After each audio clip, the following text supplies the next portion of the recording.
Okay, yeah. Hi, I'm Jerry Mendez. Welcome. I see a number of my classmates here, which is pretty exciting. Um, this is an event we've been talking about for almost about a year now, to look at Kenyon and how it has responded over the decades to federal disability rights legislation. I'm going to pause a moment and if you are using or want to access closed captioning, we do have a human-generated closed captioning cart services available. And if you hit the bottom of the more button on the bottom of your screen, that should take you into an option to click on for closed captioning. And then I will briefly introduce myself and then introduce Hannah Sussman and Aaron Salva. Jerry Mendez, class of 1977. I am a member of the Alumni Council, but I'm here as a generic alumni. My interest in this is related to my own professional experience beginning in 1980, working in the disability rights field. And I actually knew people who were responsible for the legislation we'll be talking about tonight briefly. Hannah, why don't you take it from here? Introduce yourself. Hannah Sussman. Hi, everyone. Thank you so much for coming. This is just an amazing turnout and so wonderful. I'm Hannah Sussman. I'm a current senior at Kenyon. I'm primarily here because I created the organization DISCO, which is a group for students with disabilities and chronic illnesses on campus. And that's been a really amazing experience. And we've gotten to work with Jerry as well as a bunch of other amazing alumni to also have an alumni group, Friends of Disco. And so this is kind of put on with the alumni group as well as with Kenyon to talk a little bit about the history of Kenyon as it pertains to disability rights and inclusion, and then also to think a little bit about what the future might look like. Good evening, and thank you for joining us in this call. I'm Erin Salva, an alumnus of the class of 1979 and served as director of the Office of Disability Services and later SAS, Student Accessibility and Support Services, from 1999 to 2022. I also identify as a person with a chronic health disability that impacts both my energy and my focus at times. Great. Thank you, Aaron. Aaron and Hannah and I are your tri-facilitators, not co-facilitators, I guess. Um, and let me take a step back a little bit and explain, why we're here. In, I think, early 2022, I learned, maybe 23, that from an article in the Collegian that DISCO was created in an article featuring Hannah, which luckily I found her email address. So I wrote her, shared that there were a number of alumni who have been active and even prominent in the disability rights movement. It's something a lot of people at Kenyon don't know or didn't know at the time. And that would DISCO be interested at all in alumni affinity group? And they said yes. And then I approached the college and got their approval and wanted to be really just allies of DISCO and not mentors. So because we have a lot of things to learn. There are currently about 21 alumni members of DISCO. Many of them are on the call tonight. Um, and with a range of interests and connections to the disability rights movement. Some are parents, some are people with disabilities that they've had all their lives, some have been diagnosed as adults, and are also professionals working in the field, as I mentioned. And we wanted to be a resource to, but learn from DISCO. Kenyon, the disability rights movement, interestingly, maybe mirrors my own experience at Kenyon. Section 504 of the Rehabilitation Act was signed into law by President Nixon September of my freshman year. in 1973. The regulations to advance Section 504 were promulgated in the Carter administration in April of my senior year, 1977. In 1975, and that affected the built environment for federal agencies and the recipients of US federal dollars. It's where we began to see curb cuts and elevators and braille at the elevators and in signage. In 1975, the Education of the Handicap Act was passed by the Congress, opening the doors for a free, appropriate public education for all students. That it took a while, maybe 20 years, but it really dramatically increased the pipeline, the number of students attending public education and the pipeline of students with disabilities attending college. It wasn't until the 90s that there was a vast increase, for example, in the number of young adults or children diagnosed with autism. In 1990, Congress passed into law the Americans with Disabilities Act, which had a more massive effect on issues of compliance and access and equity for people with disabilities, and not just in federally funded or federally organizations receiving federal funds, but basically all of the United States. And that included access to telecommunications and the internet. And it wasn't until 1998, Section 508 of the Rehabilitation Act was passed, which affected accessibility of the virtual environment for federal agencies. So and there are other pieces of legislation as well, but those are the major ones that I think affected most of America and affected Kenyon. And when we started this discussion, we understood that there were many positive things that were happening at Kenyon regarding disability. Many of you may know this, Kenyon is in the third year of having ASL, American Sign Language, as a language of instruction, with well over 100 students having taken it by now. And there is an American Sign Language club at Kenyon, which moves towards making Kenyon a more welcoming place for people with disabilities. That's just one example. Professor Lau will get into that. So we have a program tonight where first we will hear from Hannah and Aaron, and then a group of students, a conversation that Hannah will facilitate, a group of current students and one recent graduate. We'll talk about their lived experience at Kenyon as a person with a disability. Then we'll hear from Professor Travis Lau, professor of the English department, who has taught courses on disability and literature, but also has established a group of faculty members who identify as having disabilities, maybe sort of a companion platform to DISCO.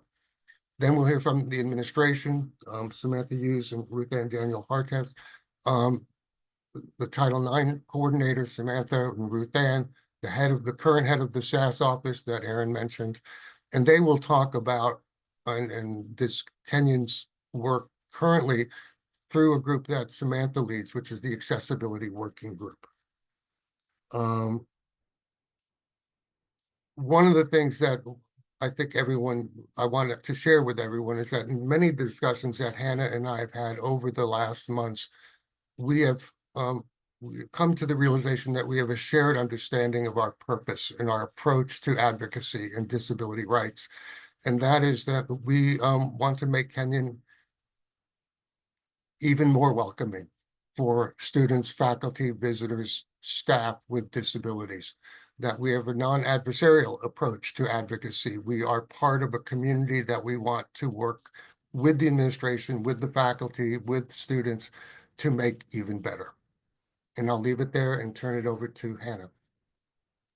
I Great. think Thank I you so was, much. Oh, I'm sorry. Oh, So sorry. Yeah. no, I think I for was going the, to go. Yeah. yeah, Mhm. Okay. I'm sorry. That's right. Yeah. Hey, thanks, Jerry, for that synopsis of disability rights legislation. I'm here to give you a picture of how Kenyon has responded to Section 504 and 508 of the ADA civil rights requirements to not only provide equal access to the college's programs and services, but to meet the spirit of those laws by developing accessible, equitable, and inclusive practices. Pardon my voice, I've got a bit of a cold. I will share some of the work that's been done in two major areas on campus over the past 2 decades. I'll first present specific challenges that the college and the college's response to these challenges, and then take a moment to consider how to utilize the work that's been done and some notes on bridging to the future. Just some quick data on the changing dimensions of disability on campus. The percentage of students requesting accommodations for physical learning and other disabilities has grown rapidly from 9% in 2008 to 22% in 2022. And this is an increase that other colleges have experienced as well. So one of the first things that I was asked to do shortly after I was hired was to tour the campus with a prospective student from Oxford, Ohio, who used a wheelchair. And on that tour, I had to point out my office on the second floor of the inaccessible Edwards House. It was one of the most humbling moments of my life, I think. The tour went downhill from there, and this exceptionally talented student ended up choosing to attend another more accessible college.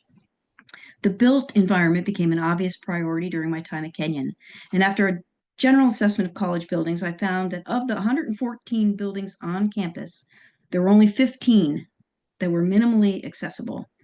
Clearly, this beautiful historical campus on the hill had its work cut out for it. Based on my recommendation, then President Robert O'Dean commissioned a campus-wide accessibility study in January of 2000.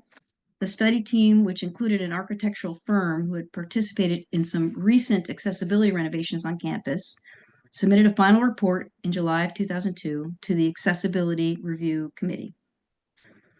The Accessibility Review Committee worked with administrative and senior staff to prioritize needs and identify achievable barrier removal projects on campus. And these projects were reviewed and updated annually. There has unfortunately been no comprehensive ADA audit or plan since this initial study. So notes on bridging to the future with regards to facility access. In 2018, SAS completed a self-study and external review process. The reviewers recommended that Kenyon conduct another complete accessibility audit of Kenyon's physical spaces and that a long-term plan for improvements and alterations be made. The reviewers also pointed out a need for continued evaluation of middle path, in particular, to stay in compliance with ground surface standards under the ADA. Improving access to the built environment is one of the areas where I think Kenyon can continue to demonstrate both initiative and resolve, and that can make Kenyon a more welcoming and accessible place for persons with physical and or health related disabilities. The main artery of our campus, Middle Path, sadly remains inaccessible to many students, staff, faculty, and visitors. Again, very early in my career, I worked with a student with a print disability who was unable to read text materials in their introductory physics class, and they were a declared early physics major. Physics department cherishes those majors because it's a small department. They had success in high school using a voice technology, but the read and write technology they had used did not integrate visual inputs. So I was able to purchase a K3000 scanner read station at a head conference in 2001, which does in fact integrate textual and visual information. Unfortunately, we acquired this technology too late for this student to succeed at Kenyon. I quickly learned how important digital access was, not only for students with print disabilities, but also for professionals who needed access to print materials in their field. I received a call that summer from an orthopedic surgeon in Columbus who had sustained multiple concussions and he was no longer able to read. And they needed to access periodicals to stay current in their field. He came up and after trying out the K3000, purchased a read-only station for his professional and personal use. After this, I formed an adaptive technology working group in the summer of 2001 to evaluate existing AT needs on campus. The group consisted of 2 faculty, 2 students, and 2 administrators. The AT group partnered with representatives from Worcester, Denison, Wabash, and the Midwest Instructional Technology Center to develop a collaborative approach to AT development in the liberal arts setting. The results of these partnerships led to the creation of a part-time AT or assistive technology consultant position in the SAS office. The first two consultants hired were end users of reading technologies who offered a functional approach to evaluating and updating AT options at the college. Emily Weiss, who I believe is on this call, is a digital access specialist certified by the International Association of Accessibility Professionals, and she was the previous person to hold this part-time AT consultant position at SAS. So notes on bridging to the future with regards to digital access. In their 2018 report, the external reviewers pointed out that the digital access should not fall solely to one office, as it impacts all functional areas at the college. The revised 508 standards include not just IT tools and systems, but electronic content, such as documents, web pages, presentations, social media content, blogs, and certain emails. Improvements in this area will require a concerted effort to assess and create the comprehensive change needed to stay current in this area. Kenyon has several staff with knowledge related to digital accessibility in IT and communications and web design. The college would benefit from creating a designated full-time position to provide the training and support needed to assess, update, and coordinate digital accessibility on campus. And lastly, I wanted to talk a little bit about universal design initiatives and the lived experience, which we'll hear more about from the students. Universal design simply involves thinking about the universe of possibilities. When an elevator is installed, no one asks what the elevator is for, why it's needed. But in comparison, when an assistive listening device is installed in a classroom, almost everyone will say, what's that for? When selecting classroom furniture, it's now pretty common to order a few left-handed desks. As a lefty, I appreciate that. But including adjustable desks is not a common addition in every classroom. Why not? It should be no surprise that the disabled community at Kenyon is diverse. You'll hear this from our student panelists next. In bridging toward the future, the college is positioned in unique ways to address the changing landscape presented by both increased numbers and diversity among our students with disabilities. When the reviewers interviewed students for the 2018 external review, multiple students noted the lack of community and conversation related to disability on campus. One suggested that connecting upper-class students with new students with disabilities would be good. Fast forward to the present. DISCO student leaders have created a pre-orientation program which has been successful in connecting student leaders around the topic of hidden disabilities and chronic health issues. These students are well prepared to advise the college on priorities to improve inclusive access and design. As both an alumnus and a professional working in the field of accessibility services, I'm excited to hear from these students about the ways in which the college has begun to work with students to address issues of equitable access and to further enhance the college's mission of academic success. Thanks. To you, Hannah. Awesome. Thank you so much for that overview. So I'm gonna skip past kind of some, I think Erin did a wonderful job summarizing Kenyon's historical response. I'm fortunate enough to have been able to work on the Collegian for a number of years, and so I was able to become very intimately familiar with a lot of the Collegian articles that covered that history. And it's so wonderful to have Erin here because she is by far the most quoted person in that history. So we're going to be moving on to the student panel portion of this to kind of connect with current students and Courtney Fell, who's a recent graduate. Before we move on there, I just wanted to add one quick clarifying point. The wonderful pre-orientation program that DISCO has been able to put on has been in conjunction with the SAS office, which has just been an amazing partnership and a great example of kind of Kenyon's ability to work with the student groups to be able to create programs that really wouldn't be able to be done by just students or probably just SAS.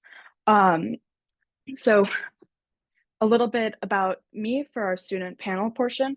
Again, my name's Hannah. I have narcolepsy, which is a sleep wakefulness disorder, meaning that I struggle to regulate when I'm awake versus when I'm asleep. And a little bit about my experience at Kenyon, when I first came to Kenyon, I was very recently diagnosed with narcolepsy. So I was still navigating the ups and downs of figuring out when I would have flare-ups and good days and bad days. And I was doing all of that while also trying to navigate being a college student, which turns out to be a difficult task. And so for me, my first semester at Kenyon, I withdrew late from one of my courses because the professor said in no uncertain terms that if you missed more than 3 class periods, that then you would have a letter grade reduction, with the exception of if you were an athlete. And I wasn't sure how many days I was going to miss, but after the first month, I'd missed 2, and I was pretty confident it was going to be more than 3. So I withdrew from that class.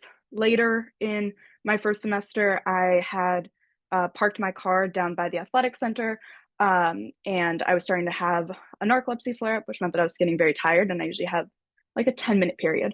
And I was familiar with campus safety, being able to drive students up if they felt uncomfortable walking back at night. So I called campus safety. And of course, from their end, they were getting overwhelmed with students who wanted to avoid, the long walk back up the hill. So they said that they would be willing to walk back up with me, which I knew wasn't going to help. So I got off the phone and I slept in my car for part of the night. Now, I bring up both of these examples because I think that they're good examples, not at Kenyon failing to do something, because these are actually programs that Kenyon has available for all students. Kenyon can excuse absences. Kenyon does have a path for medical assistance to be able to be driven from medical transport, to be able to be driven from point A to point B if you have a disability. These were just programs that I didn't know how to ask for. So by the time my second semester of freshman year rolled around, I was getting more familiar with how to ask for help and how to say that I had a disability and then get the resources that I needed to. And those experiences were part of what led me to want to create an organization like DISCO so that other students wouldn't have to go through that process of inventing the wheel and figuring out how to navigate the campus system. Because what I have found in being able to work with campus offices kind of all across Kenyon is that Kenyon is filled to the brim with faculty and staff and administrators who are unbelievably willing to help students and incredibly creative with the ways in which they're able to achieve that help and support. The only catch is that you need to be able to ask for the help.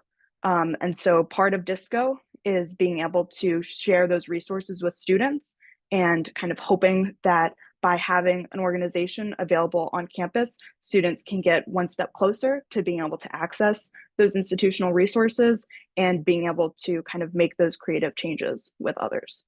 So that's a little bit about my story and my experience at Kenyon. Since my freshman year, Kenyon has created a policy or a practice that allows students with disabilities to have absences excused. Medical transport has been further clarified to students who are able to access it. And like Aaron Salvo was talking about, with SAS, we've created a pre-orientation program to allow students with disabilities to come to Kenyon already aware of a lot of the resources that are available to them. So there really are just tremendous kind of changes and moves that are being made on the Kenyon campus.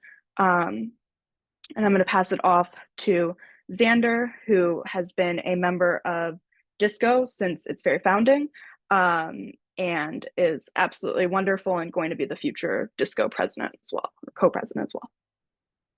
Yeah, thanks, Hannah. As Hannah said, my name is Xander. I use he, him pronouns. I'm a current junior and DISCO's in transition co-president. My main struggles with disability basically encompass having ADHD, anxiety, and a learning disability, which the structure of college in general just makes challenging to navigate and deal with. But college has also been really integral in exploring my identity as a disabled individual. So beyond DISCO and the community it's offered, which in of itself has kind of allowed me to feel like I really have a place on this campus. And I think otherwise I would have felt really lost. One positive experience that was instated during my freshman year, which has been touched on, and I'll kind of go into a bit more, is the DISCO SAS PRIO program, which has been evolving since its first iteration. And I've gotten to experience it from the perspective of both an incoming student and a guide helping to lead the program. So it's been a really great way for students who identify as disabled or chronically ill to have a chance to kind of acclimate to campus before the main freshman programming happens, which can and is really overwhelming.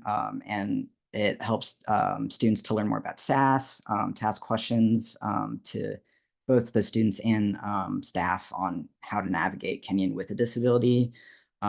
It's been super critical for kind of helping foster relationships between and among the incoming freshmen participants, and also giving them a chance to connect with current students who all have varying experiences with navigating disability in college. And the program has also been great for kind of providing more clarity on Kenyon's processes on disability, which from personal experiences has been very confusing to kind of learn and understand.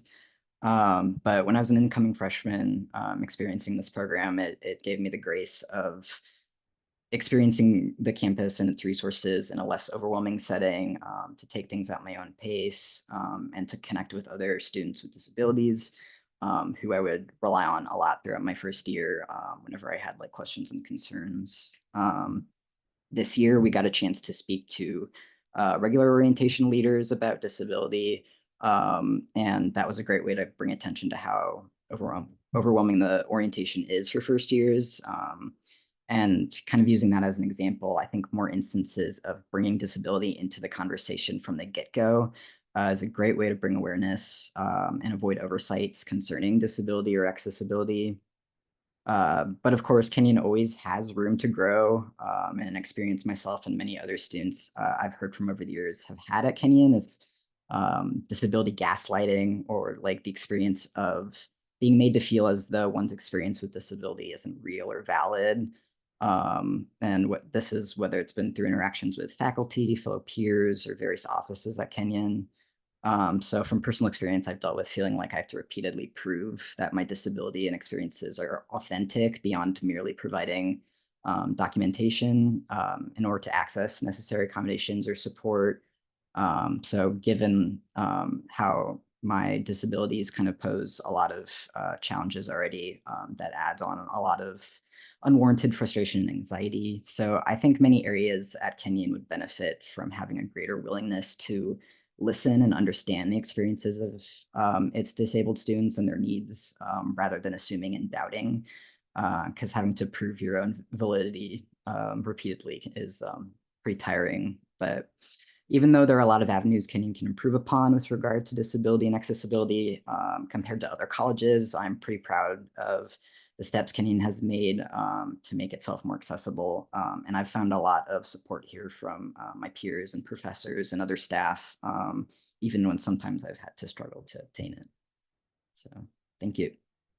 So thank you, Xander. Next up is Sari, the other future co-president of DISCO. Hello. I've discovered that my camera has turned me green, I think. I have no idea why, but this is what we're rolling with now. My name is Sari. I am a sophomore and I'm the other incoming co-president. I'm a student with dyscalculia, executive dysfunctioning, as well as chronic urticaria, which makes me functionally allergic to touching warm water, which is very fun in Ohio winter. I have found a really great community in Disco. I still remember last year during orientation feeling very overwhelmed. And then during part of the orientation where we get to learn about different affinity groups on campus, Hannah stood up and talked about disco. And I was like, yes, I want to be in on that. I think that Kenyon has done a really great job, especially individual professors, with adapting to students' needs. Something I really appreciate is that a lot of professors are doing take-home midterms and exams rather than actually sitting in a classroom. For students who need extra time or different circumstances to take exams, it's so helpful to have the opportunity to take it on your own time in a space where you feel comfortable without feeling pressure to be in a classroom with other people, or have to go through the stress of booking an appointment with SAS, which is a great tool, but can sometimes be a little bit stressful when you're coming up on that exam, you're trying to study, and you know they have to get an individual room. As Xander mentioned, sometimes issues with like validity have still shown up. I remember I've had to provide a very large amount of documentation for certain things, and I have struggled to stay in contact with certain specialists as my family have moved throughout the country. And so having to find someone to give proper documentation repeated number of times has been difficult, but I think that a lot of the abilities to communicate with students, especially the relationships that Disco has built with not only with SAS, but with other faculty, have really begun to improve that and make a more welcoming environment. Amazing. Thank you so much, Sari. And then our final panelist is going to be Courtney Fell, who's a recent Kenyon alumni, and as a result is able to really kind of reflect on some of the past of Kenyon, as well as kind of looking to the present and future. Yeah, if it's not obvious from my appearance, I'm a relatively recent alum. I'm class of 2021 from Kenyon. And my hope really is to bridge some of that recent history. Everything that the other folks have talked about so far in this section, I also experienced. I just missed Hannah in terms of being 2021. But these were problems that I was having as early as being a freshman. One of the things for me that was really meaningful in coming to Kenyon was connecting with other people who are chronically ill and disabled. It felt like from the moment that I came into Kenyon, I was meeting other friends, other folks in my classes who understood these experiences, but it didn't translate at all into what it was actually like to advocate for myself, to find accommodations. Some of the things that Hannah experienced and talked about with campus safety, I had the same problem trying to call them to pick me up from physical therapy my first year or help drive me up from the parking lot. When I did end up getting an accommodation to park up on campus closer to my dorm, I racked up about $450 worth of parking tickets for parking in my assigned location that I then had to spend a lot of uncompensated time arguing for, including during midterm and finals weeks. It was not a fun experience. It was a very large disability time tax. And there were other issues too along the way of even trying to find housing that was centralized. To Sari's point, I actually have an ultra rare condition. I'm about 1 in 58 million, which makes my mom really happy. It's like 58 times more special than she thought I was. But it also meant that it was really hard to find proper diagnostic paperwork when I was at Kenyon. I was kind of constantly playing catch up to talking about the kinds of accommodations that I needed, which also made it really hard to get accommodations in classes. What I had on paper sometimes didn't translate. It didn't often feel like there was a lot of support or enforcement if my accommodations weren't being upheld properly. There were a lot of pros and cons of, is this fight worth the fight when I'm already like really tired and dealing with all of this stuff? And so the thing that I want to underscore is that at least for me, it feels like students in recent history have known a lot of this. They've been building these networks, talking about things. Hannah's done a wonderful job building out the actual infrastructure of Disco. And so if the administration is sort of catching up to this, it strikes me that there might be better communication pathways of how to actually listen to students. I remember I lived through the old Olin Library in my heart forever. And when we were talking about the potential build of the new library and the stacks, and we were talking about the crank that students currently need to do physically in order to open and close those stacks. We were discussing at the time, is this going to be difficult for students who have arthritis, who have mobility challenges, who cannot physically move their arms like that? And of course, that library plan went through without those concerns really being held. And now we're in a place where those concerns are bigger and bigger for generations of students and faculty now. So having some of those communication pathways actually in place for students to bring this up over time is just so helpful. And one of the things that mattered a lot to me in that regard was talking to faculty members. I went to the Career Center and they did not know how to help me as someone who wanted to study disability policy. If I had known that this many Kenyon alum existed in the disability policy world, that would have been so meaningful to me as like a sophomore and junior looking for summer internships. And faculty were often the ones who actually stepped up and knew where those connections were and knew where those resources were and were really, really helpful as mentors on a personal and an academic and a professional level. So with that, I'll sort of transition into our next phase of this. But it's really meaningful to see so many folks coming together around disability as a culture and identity from Kenyon. Awesome. Thank you so much, Courtney. As Courtney mentioned, our next speaker is Professor Lau, who can speak a little bit to the faculty side as well as the amazing group that he's been able to start to form. Good evening, everyone. Thank you so much for having me. This is it's immensely meaningful to me as someone who joined the faculty in 2020, where I think the question of disability became extremely apparent to us in the sort of conditions of a global pandemic. I'm going to keep my remarks fairly brief because I want to make sure that everyone has a chance to speak. I have sort of four things to share with you. Two are things that I really see are moments to really celebrate in terms of a sort of a faculty perspective on disability issues. And two things I think we have in front of us that really is an opportunity for us to better accessibility across campus. So the first is I'm so glad to be able to, with my colleague Danny Azor in art history, establish a faculty version of Disco, truly following the lead of the student disability centered group. In many ways, I felt quite embarrassed that we had not made this move yet. And I think it's because faculty are stretched very thin, but students have proven to us time and time again that not only are they resilient, but they are able to organize and organize effectively. So now there is a faculty group that is sort of thinking about these issues, and it really became apparent to me that there's a real critical mass of folks at Kenyon. This group is not faculty exclusive. There are staff members as well, and other folks who work at the college who I think for the first time feel like their voices are being heard. And we really hope to sort of follow the lead of our students to do something similar on a faculty level. Related to that, it is really interesting to me, and I know Professor Pruitt is also in this room. There has been a sort of cohort of faculty who do disability studies, critical disability studies, and also field interdisciplinary work in disability issues. And it's really exciting to me to see that our coursework is really reflecting this sort of new wave of junior faculty who are really doing this kind of work.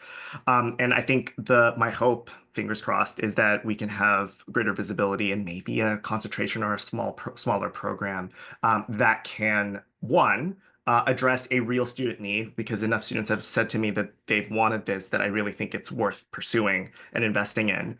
But also to make it such a part of the curriculum here that students feel like it's important to them to take a course in disability studies before they leave.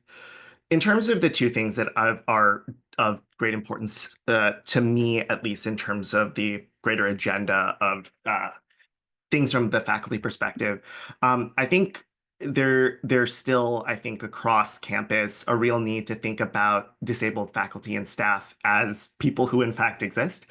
The accommodations conversations, for many, many rightful reasons, has primarily been focused on students.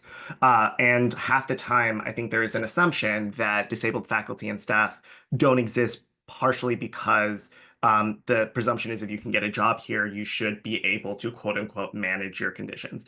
A lot of these accommodations questions, like many of the students have mentioned, have required a lot of undue burden on people to disclose and justify their needs to HR. And I think really rethinking how we go about that process and thinking about the accommodations question not as a case by case thing, but something really universal, not just in hiring, but also how we manage sort of HR policies. I think that would be a hugely important thing to recognize the fact that disabled faculty and staff have always been here, and we are still here. And I think this is something related to what Aaron Salva had said earlier, but the real need as faculty for us to normalize universal design and think about accessibility not as an afterthought, but at a foundational level, how we design our courses.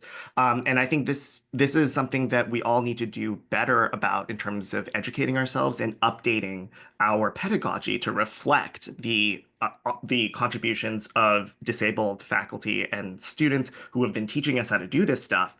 And I think it's been very clear to me that pandemic teaching normalized accessibility measures for a very brief moment, but I think the really disturbing return to normal that Kenyon embraced so quickly actually walked back a lot of these benefits. And I think the lessons that I thought we had learned during the pandemic have unfortunately not sort of carried through with our return to normal. And my hope is that moving forward, we can really do a much better job of being, I think, more imaginative about the ways we can make our classrooms accessible spaces. And I think I'll leave it there. Thanks, everyone. Thank you so much, Professor Lau. Another thing to mention is that Professor Lau is also the DISCO advisor and has just been endlessly helpful in terms of being a resource for students both within DISCO and outside of DISCO. Jerry, would you like me to introduce the next people, or would you like to? And I just wanted to say that I had a similar discussion with about 8 students and recent faculty when I was on campus in late September. And I learned so much from the lived experience of those students and recent alumni.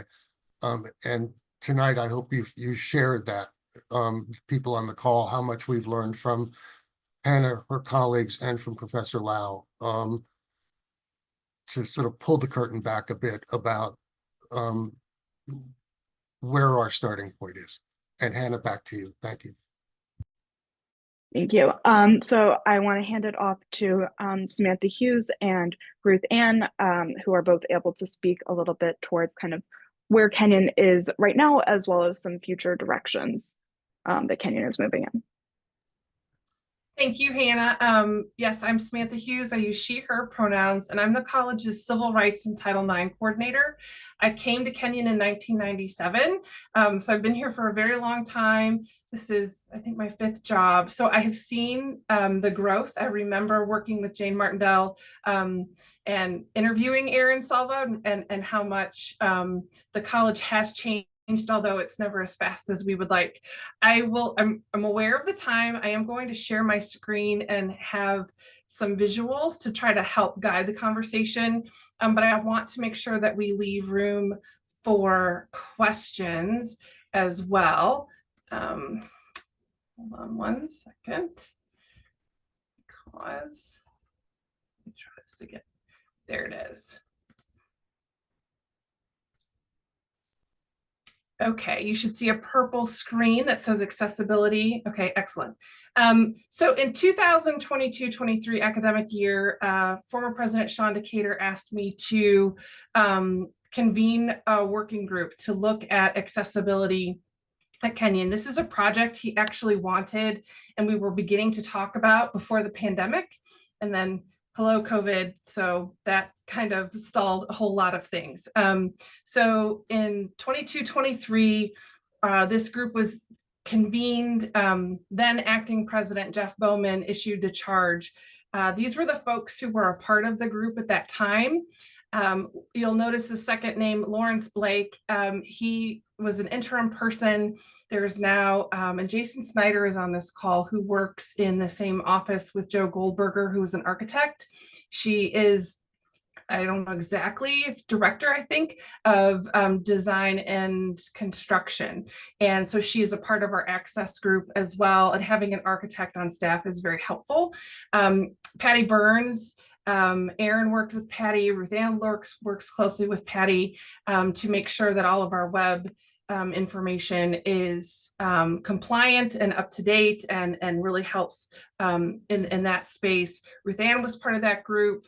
Faculty member Abby Erler, Cheryl Hemken, and Brian Jansen, he's on this call as well, our Dean of Students.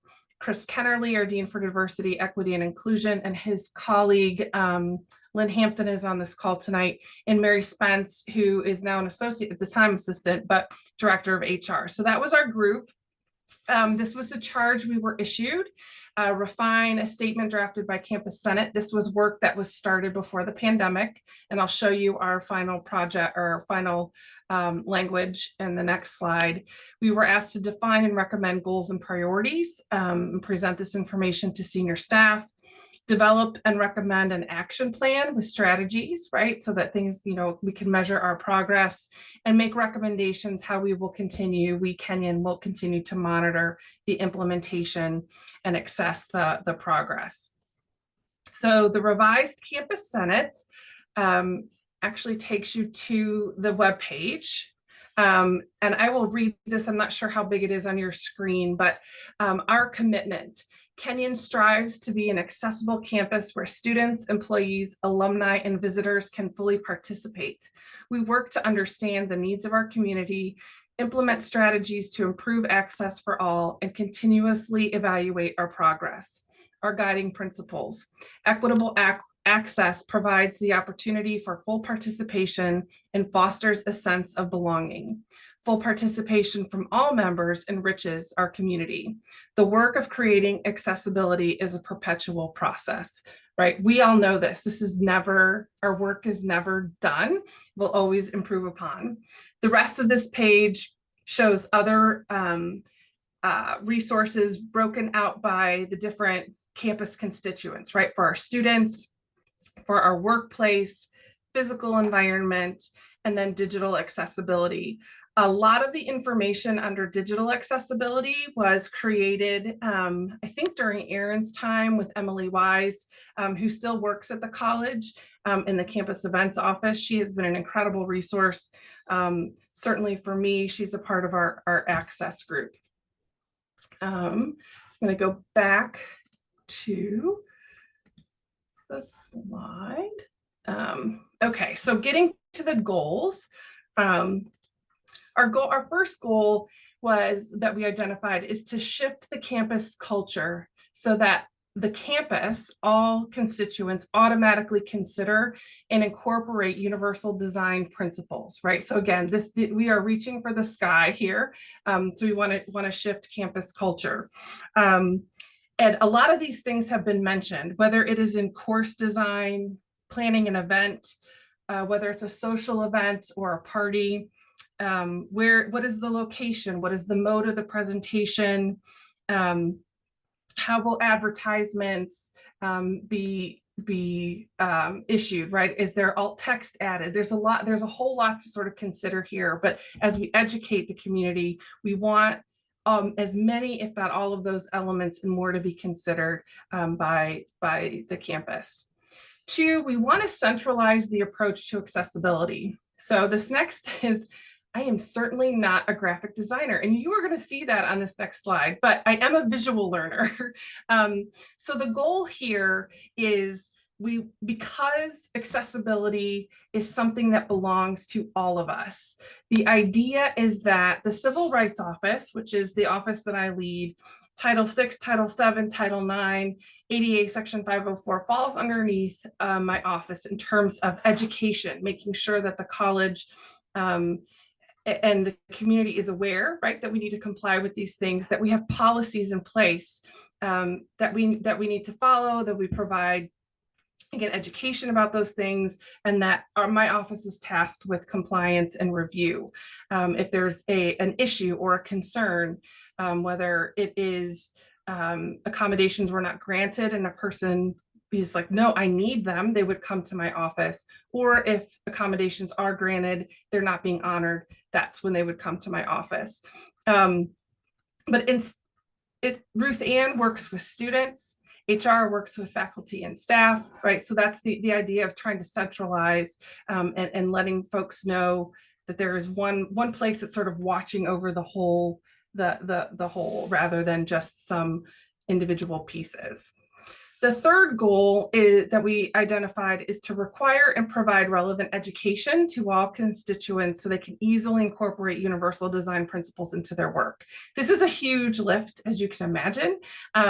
Technology is making this easier, but also equally harder, I will say. As a student was mentioning, taking an exam outside of class. There was a huge article, and I hope there's not a lot of pushback on this, but there was an article in the Chronicle shared about students with cheating and questions about, students are not honoring their school's honor code, which Kenyon does not have, but increasingly needing proctoring. And I'm not advocating for that, right? But so I think that there could also be a barrier there between as we educate the greater community to say, you can't paint everybody with the same brush, and students need to have the time that they need to take their exam, and we can't assume all the worst. But so as I was reading that article that was shared through a listserv, I thought, okay, we have to be prepared to have a response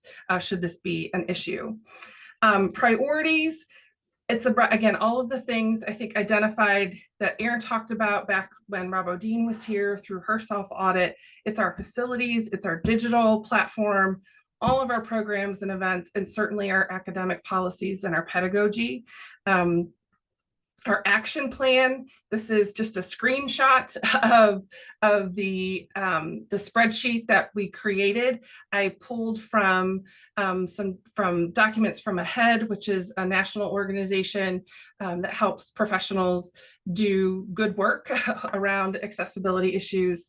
But identifying the item, what is the compliance minimum, what's our goal, who holds that responsibility, who's accountable, who has the authority, what's the budget need, additional considerations.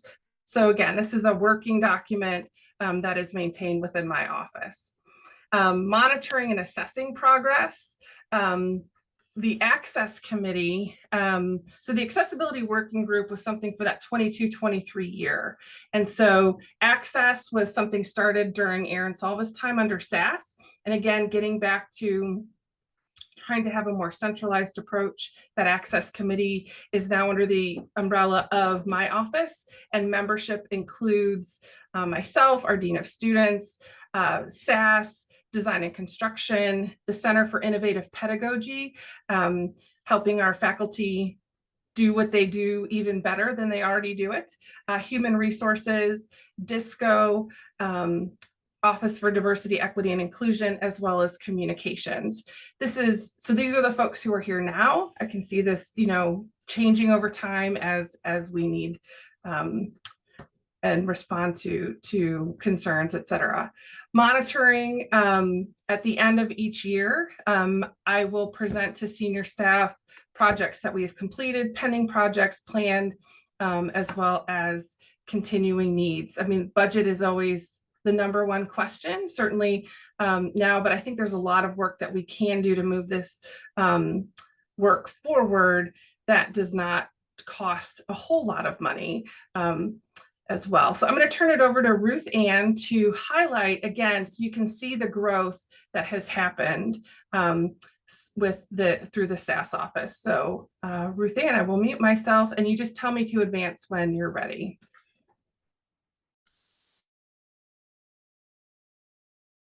Ruth Ann, you're muted.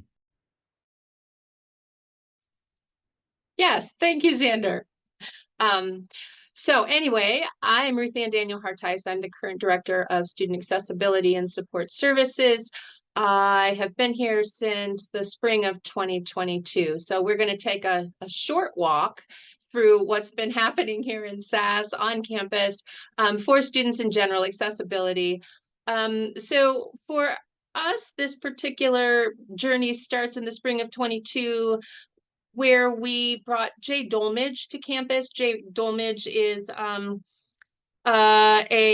educator, but also an advocate and an advocate for students and others with disabilities to discuss on our campus. His particular program was about discussing universal design, classroom for learning, discussing the importance of building accessibility from the ground up instead of as an afterthought. It was a great presentation. It was electronic, so it was much like this Zoom meeting. So yes, there was the opportunity for many people to come, but it was on the heels of COVID, and it was reasonably well attended. I will go there. And then we collaborated with FYE, so that's first year experience, and the group that was pre-existing before DISCO actually even got established. This was Hannah was here, but this development of the inaugural pre-orientation workshop occurred during this period of time, and that was in the summer of 22. And then when we moved into the fall of 22 and 23, we worked on the summer of 22. We also worked on the barrier reporting form, which we have completed since then. The work on that kind of went on for a while. And we also hosted the Office for Opportunities for Ohioans with Disabilities on campus with a number of the deans on campus and the Civil Rights Office. And I think there were some students involved with that. There was a lunch with them, and we talked a lot about what services they offer, and how students on a college campus can access the services of this organization, including students who are from other countries, students who are from out of state, who may call Ohio home for the period of time that they are here on our campus. Those resources are available, and we've got those resources for our students, and the OOD office came to kind of talk about how we can engage with students and connect them with that office. Next slide, please. 22-23 started off with this campaign that we decided to do, which was called Disability Equals Diversity. And that campaign was really having its roots in the fact that across the country, actually, offices for diversity, equity, and inclusion started adding an A somewhere in that acronym for accessibility. We created a photo poster project. We asked a cross-section of the campus, what does accessibility mean to you? And those posters are actually still available on our website. And it was a nice way for us to have a focus for the actual academic year. So during that period of time, we also updated the testing accommodations process. We worked with the provost office to help us reach faculty who had some challenges with the process as it was. So we streamlined that process a little bit more, and we provided a planning document for faculty, and that helped students kind of make sense of how to get that accommodation and get the rooms that they needed in our new home in Chalmers Library. We redesigned the interior of the SAS office suite to make more space available for programming in the future, which I'll talk about that in a minute. We added a full-time staff member and increased our staff to 4. So now we have a assistive technology coordinator slash student disability or student accessibility liaison who works with our students also. And we have also still a testing coordinator slash note-taking coordinator slash administrative assistant and accessibility accommodations assistant. So there's 4 full-time staff at this point. And I will just say this year, due to Liz Keeney retiring, I don't know if anyone remembers Liz or knew Liz, we have added Julie Prince, who is on this call as well, as our new associate director, and Julie complements our team as the 4th and most recent addition to our staff. In the spring of 23, we hosted Margaret Price, the Scholar of Rhetoric, Disability Studies, and Qualitative Methods at OSU. I have to say, for the events that we have held in that year, we had more than 55 attendees in our auditorium over in the Gund, and we had some online attendees as well. It was an amazing event. I would bring Margaret back anytime. She talks about all of the feels, but also how easy it really is to make accessibility from the ground up, and her personal experience with her animal and her own disability challenges and validation. I'll leave it there with that. Currently, this brings us to current. We're partnering with athletics and also disco to identify barriers in the fitness and rec space to create a more accessible, user-friendly program space for fitness offerings. SAS is actually partnering with fitness and recreation this particular term. Toward finals, we are going to hold yoga in our new redesigned space here in SAS. I'm confident that we're going to be able to offer some more programming in this space. Students have started kind of coming in to get some quiet space during the day, which I find helpful and a promising sign.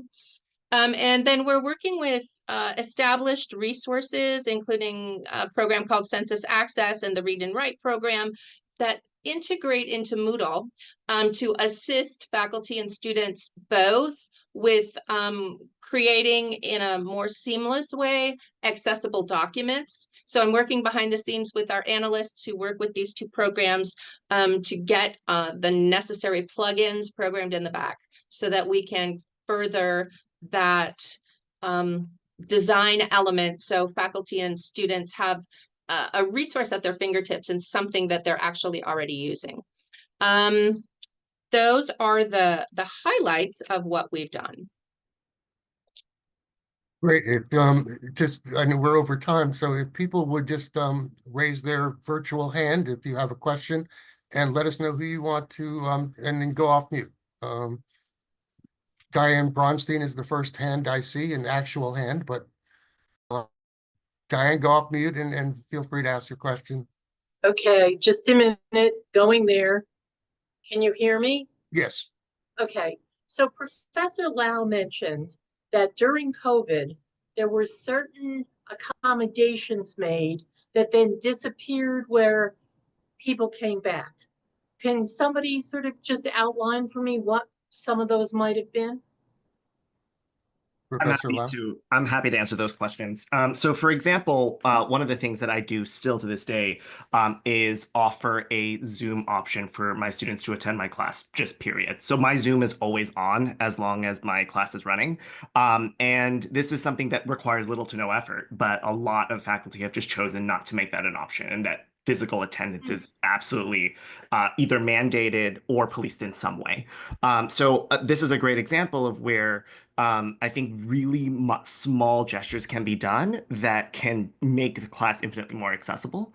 The other one that was really apparent to me is the construction of PDFs that were also OCR or accessible for screen readers. It was very interesting to me to see how many faculty were really attentive to that during the pandemic, but then has sort of fallen by the wayside since. Okay, Thank you. thank you very much. I see Vicky Wyatt has her hand up. Vicky, please go off mute and ask your question. Yeah, thank you, Jerry. Thank you to all the speakers. This has just been terrific. I have a question really to anyone who wants to respond to it, and that is that universal design for learning, of course, is really important and should be universally applied. It does require a lot of time for faculty to rewrite their courses. I'm former faculty myself, not at Kenyon, and I use universal design for learning and also taught workshops on it. So I have some familiarity with the time it takes. It requires a lot of time to develop. It requires much more time to implement than conventional courses. So my question is, to what extent is budget available to give time to faculty members and on an ongoing basis so they can implement as well as redesign their courses? When faculty members take time to do that, they are taking time away from publishing. So are there resources available that will support faculty in doing this? And will the college recognize this type of activity as being as important as publishing in making contributions to the Kenyon community and the community at large? Thank you. I'm not sure who wants to take that, Samantha or Travis. I mean, I certainly can't speak for the provost's office and budgeting. I know Dean Hawks is on this call. He may know more than I do. It certainly is a goal. It does take time.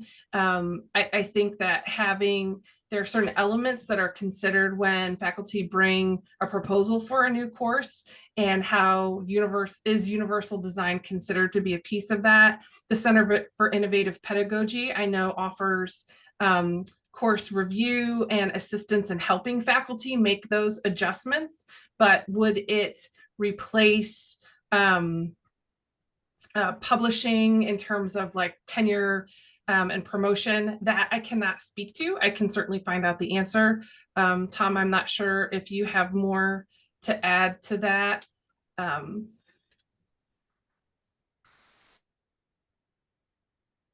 Probably not. No, I think that would probably be a question for TPC, for the Tenure and Promotion Committee of the faculty and the Provost office, but I'm not aware of those discussions happening right now. It's certainly a matter that I can put forward, right? Like that's one of the main purposes for these conversations besides sharing info is getting good ideas. So thank you. Maybe you could talk about the resources that faculty have in understanding how to access and use universal design for learning.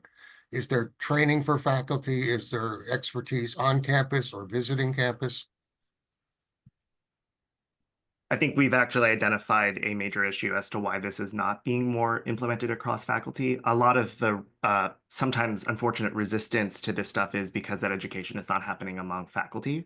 And my hope is that we can really do better in this respect. And until there's sort of real material investment and a normalizing of this such that it is not an afterthought, I don't think we can sort of push that needle forward until that happens. But you've identified precisely the issue. A lot of faculty have said, like, I don't have the time and the means of doing this because this feels like an additional thing on top of my job. But if we are to make changes, there has to be that substantive investment, period. I think the staffing is in place, right? The Center for Innovative Pedagogy is well resourced. And certainly during COVID, I know that they helped significantly. And as Travis has pointed out, right, some of that some of the progress maybe during COVID is not always as able to be put forth because we're not accredited for online learning. So we've got some tension points that senior staff is aware of. But I think we can continue, and that's a big part of my job, is to continue to kind of push CIP to work with faculty and try to help what feels like a super heavy lift, because it is, maybe take some of that burden off of them as well. So I will definitely put this forward. Are there any other questions in the audience, from the audience? If not, I want to first say thank you to DISCO members and Courtney Fell for providing that very honest, maybe not easy to provide, first lived experience to a group like this. And of course, I want to thank the other panelists, Samantha and Ruth Ann and Professor Lau, for your time and perspective. And finally, a special thanks to Hannah, who's sort of my partner in crime on this and has been really deserves a lot of the credit for this event. And as you can, and for this being a part of an ongoing campus discussion or discussion among Kenyon students, faculty, alumni, and friends. Any other, Hannah, Aaron, any final thoughts from you?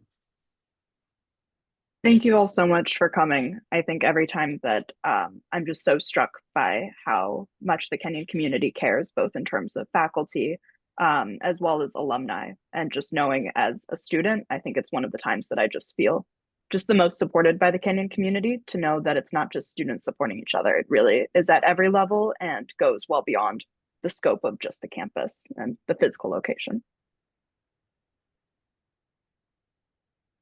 I just want to say thank you to Jerry and Hannah for putting this initiative forward. We would not all be here tonight if it weren't for the two of them. So thank you, and bringing all of us together. So thank you. And thank you to the alumni office for hosting. And thanks to the college for having this part of the bicentennial year discussion. That isn't just to celebrate everything that's going perfectly at Kenyon, but to talk about issues that are important as Kenyon works to make itself even better. And that what I'm heartened by, and this is as someone on the Alumni Council, a forum where alumni, students, faculty, and the administration can talk with each other about making Kenyon better is rare. And I think I would welcome more opportunities like this in other areas of affecting Kenyon life. So thank you all. Unless there are any last thoughts, thank you for staying with us for some extra minutes.